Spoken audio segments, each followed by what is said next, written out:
من اكتر البوستات المستفزة بالنسبة لي جدا، واللي انا بعتبرها بوستات من النوع السلبي، واللي اثرها مش احسن حاجة بالذات للاجيال اللي طالعة. البوست اللي هو لما تيجي تدخل نقاش مع حد، تمام انت صح وهو صح، هو صح وانا اللي غلط وشكرا وكده. البوستات دي مستفزة جدا بالنسبة لي، جدا جدا. اللي هو ايه؟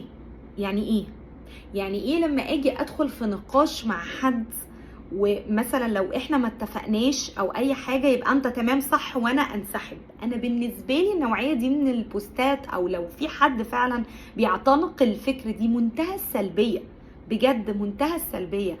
وهو ده اللي بيخلي اجيال كتير تطلع، او ناس عموما في المجتمع بتعيش حياتها كلها تحت معنى وانا مالي، او تحت معنى هو انا يعني اللي هصلح الكون. هو انت ممكن تصلح الكون، بس مش الكون بمعنى الكون الكبير، الكون بمعنى الدايرة بتاعتك اللي انت عايش فيها. انما تخيلوا كده، كل حد في الحياة هيعتنق فكرة وانا مالي، انا مش هصلح الكون. تفتكروا الحياة تبقى عاملة ازاي؟ وفي نفس الوقت ما تفهموش كلامي ان انا ادخل في جدال وفي نقاش وكده.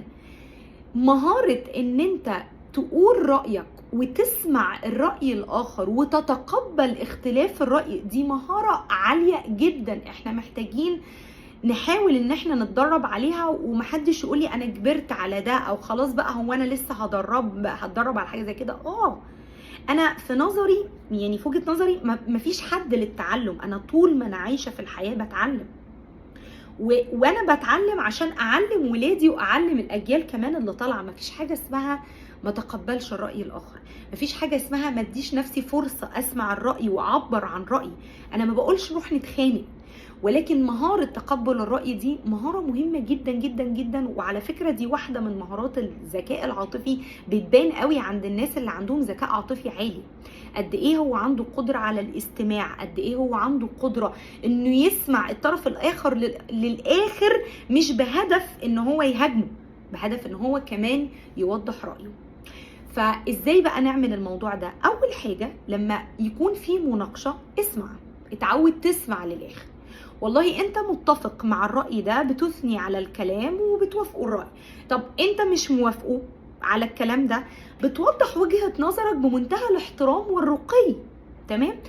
وحاولوا وانتوا بتوضحوا وجهة نظركم تبعدوا عن كلمة لكن. عارفين اللي هو ايه؟ مع احترامي لحضرتك لكن، هو مع احترامي لحضرتك لكن دي بتحس ان جاي بعدها شتيمة مثلا يعني. بس مع احترامي لحضرتك لكن دي كأنها بتمحي اللي الشخص ده قاله. فنتجنب خالص كلمة لكن، نبتدي بكلمات بسيطة كده فيها يعني اعتراف برأي الآخر. مثلا متفهمة جدا رأيك، وممكن أضيف على رأيك كمان إن أنا شايفة كذا كذا كذا كذا. متفهمة جدا مشاعرك والله، ويمكن أنا كمان مشاعري مختلفة شوية عنك في حتة كذا كذا كذا كذا. أنا هنا بعمل إيه؟ بأقر باللي الطرف قاله، اللي هو اتس اوكي، لأن أنت صح وهو كمان صح. مش لازم نكون ماشيين في الحياة أنا بس اللي صح، وأنا اللي تفكيري صح، وأنا اللي معايا مفاتيح الكون، وأنا اللي لازم أكون لا، ما ينفعش. تمام؟ وبالتالي هيحصل نوع من أنواع النقاش لو احنا بس اتعلمنا ازاي ندير الحوار بطريقة كويسة. إنما الناس بقى اللي هو تمام يعني أنت صح تمام وأنا اللي غلط، ده بني آدم سلبي، ده إنسان سلبي. أنت لا قادر تسمع الشخص بيقول ايه، ربما يكون هو وجهة نظره صح، ولا قادر تواجه لان ربما هو يكون نظريته غلط، فانت مفروض تصلح. مفيش حاجه اسمها انا مالي. وفي الحاله ديت بقى، لو انا لقيت وضع غلط قدامي، انا اوكي مش هغير الكون، بس انا من واجبي اشاور على الغلط واقول ده غلط، يعني التصرف ده غلط، شئت ام ابيت بالنسبه لي التصرف ده غلط.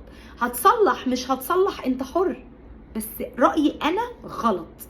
يبقى على الاقل انت قدام نفسك محترمها، قدام ولادك، قدام المجتمع، قدام دايرتك الصغيره. فرجاء بلاش نمشي ورا البوستات اللي هو خلاص تمام انا ما عنديش طاقه للجدال. انا ما عندكمش طاقه للجدال، ومن عندكم طاقه لايه يا جماعه؟ يعني طاقه للنزاعات وطاقه للخناقات؟ لا، نوفر طاقتنا في حاجة كويسة نسيب فيها اثر طيب، لان محدش عارف، يمكن رأيك او يمكن ان انت شاورت على حاجة وقلت على الحاجة دي غلط وانا رافض الموضوع ده، ممكن اللي قدامك وقتها ما يصدقش رأيك او ما يبينلكش ان انت صح، بس يمكن بعد كده الكلمة اللي انت قلتها دي تكون سبب في ان حاجات كتير قوي تتغير. يومكم حلو.